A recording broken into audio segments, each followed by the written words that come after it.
The Tiger Rising, Chapter 19. Beauchamp hit the brakes. "We're almost there," he said. "You gotta close your eyes, so it's a surprise." Rob closed his eyes, and the Jeep went forward slowly. "Don't cheat now," Beauchamp said.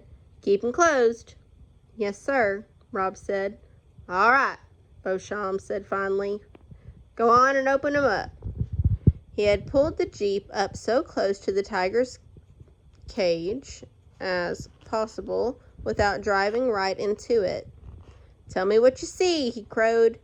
"Tell me what is before your very eyes." "A tiger," said Rob. He let his mouth drop open. He tried to look excited and amazed. "Darn straight," said Beauchamp. "King of the jungle, and he is all mine." "Wow," said Rob. "You own him?" "That's right," said Beauchamp. "Fellow I know owed me some money. Paid me with a tiger. That's the way real men do business. And tigers. He come complete with the cage." The toothpick in the side of his mouth danced up and down. Beauchamp put a finger up to steady it into silence. "What are you going to do with him?" Rob asked. "I'm studying my options. I figure I could set him up out front of the Kentucky Star, have him draw me some more business into the motel." The tiger stood and stared at Beauchamp. Beauchamp looked away from him. He tapped his thick fingers onto the steering wheel. "I also might just kill him," Beauchamp said, "and skin him and make him into a tiger coat. I ain't made up my mind. He's a lot of work, I'll tell you that. He needs meat twice a day. That's where you come in. I need you to come out here and feed him. $2 every time you do it. How's that sound?" Rob swallowed hard. "How do I get the meat into the cage?" he asked. Beauchamp dug in his pocket and pulled out a set of keys. "With these," he said. He shook the keys, and they gave a sad jingle. "Don't pay no attention to the big keys. They're for the locks on the door. Open them up and that tiger will get out and eat you for sure. You understand? I ought not to give you the whole set, but I know you won't open that door, right? You ain't no fool, right?" Rob, terrified that keys to the cage existed and that they were about to be handed to him, nodded. "See this tiny key?" Beauchamp said. Rob nodded. "That's for the food door, right there." Beauchamp pointed at a small door at the bottom of the cage. "You just open that up and toss the meat in a piece at a time, like this." Beauchamp swung himself out of the Jeep with a grunt.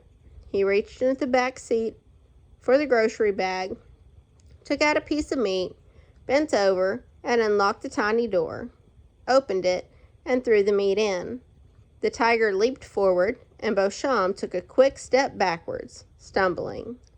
"That's all there is to it," he said, straightening up. His forehead was shiny with sweat, and his hands were trembling.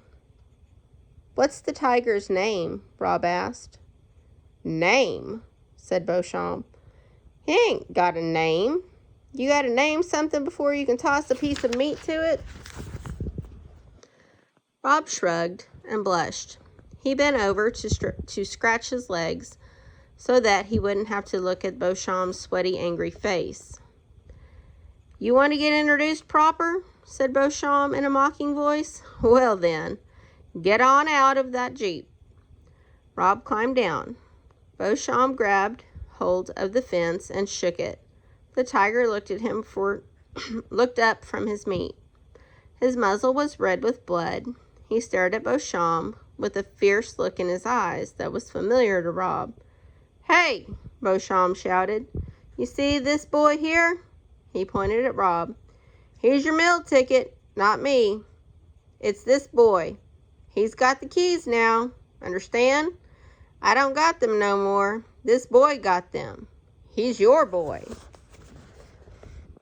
The tiger stared at Beauchamp a minute more, and then he slowly lowered his head and started back to work on the meat. "Now you two know each other," said Beauchamp. He pulled a tattered bandana from his pocket and wiped the sweat from his forehead. On the hair-raising ride back to the Kentucky Star, Rob realized who the tiger's stare reminded him of. It was Sistine.